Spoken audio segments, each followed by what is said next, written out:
have a new. If SPF knocked on your door again and said, "Look, I failed in my last venture. I have a new crypto venture. I need money," would you back him? That's a great question. No one's asked me yet. Great question. I think we can all admit, you can love him or hate him given what's happened, but he was one of the most brilliant traders in the crypto universe. He also built one of the most robust platforms. We used FTX actively. It was a very robust platform that allowed us to get information on a compliant basis. So I really like what he built. Would you back him?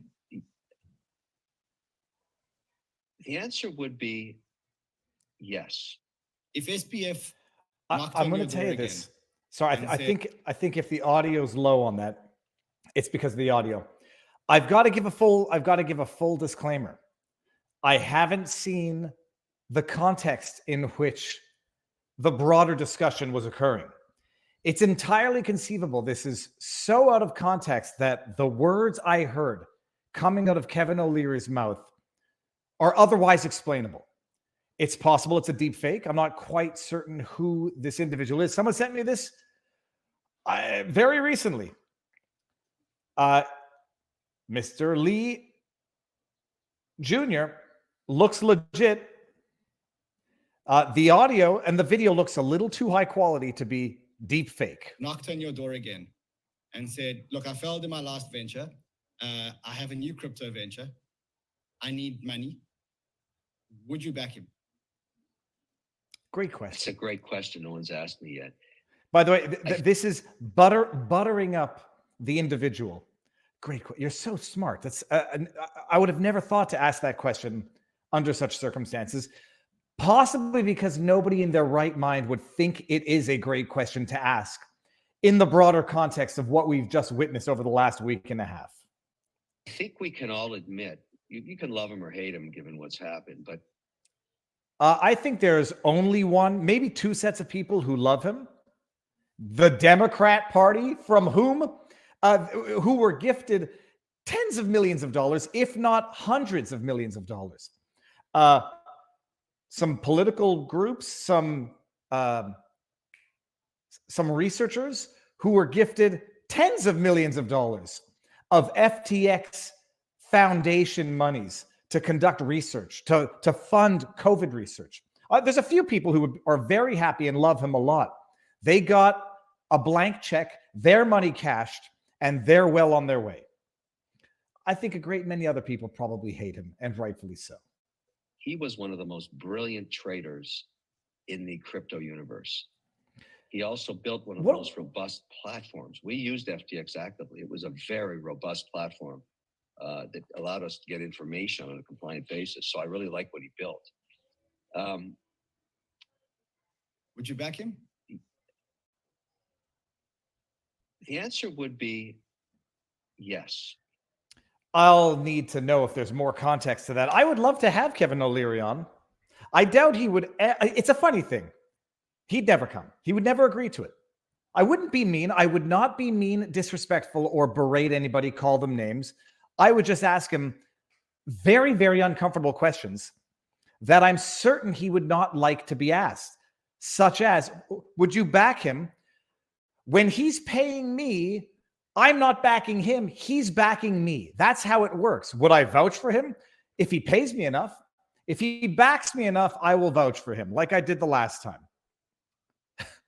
Would you back him? O'Leary, from what we know, invested in the company, but was being paid to be a spokesperson and an ambassador. So who is backing who here? He built a very interesting tool. He was a great trader. Did he say trader or traitor? He was a great trader, all right, because he managed to find a way to fabricate money out of thin air.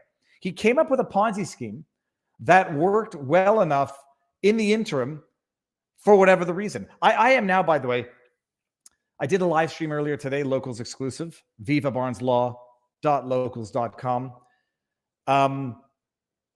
I still believe that this is a Democrat money laundering scheme. I believe that. thoroughly. The amount of dollars that went from FTX through Sam Bankman-Fried to the Democrat Party, it's in the tens of millions and probably hundreds of millions. The amount that went to political entities, and I am now unfortunately including research in political entities, FTX Foundation funding COVID research, funding COVID studies, funding certain studies that had highly political results, hundreds of millions of dollars. And it all goes belly up the day after the elections. Bankman-Fried, FTX, I think they put 10 million into Biden in 2020. Bankman put in 39 million to the Democrat Party. If it wasn't the full 39 million, at least 90% of it. Two of his, what do they call them? It was a word that had to do with maritime law. Two of the deputies or whatever, the people at his FTX, 30 million. That's 70 million right off the bat. His mother and some others at Stanford or MIT, I forget where, through Mind the Gap, $140 million raised to get out and vote this year. It's I don't think we're going focus on cameras off. I don't think we're going out on too much of a venture to say it was a clear scam. One that a lot of people were in on. I want to know how much Kevin O'Leary was paid as an ambassadorship. Net, how much did he get? How much did he invest? What was his net loss or net gain? Would I back him again? Oh, no, he was a great, savvy investor. He realized that if you say you have assets and then arbitrarily affix a value to them and then sell those assets to another arm's length company that's actually not an arm's length company to establish a fabricated, inflated value, you can basically say, I'm worth $1 trillion. Look, I sold a token to another company for $100 million and I got another 10 of them.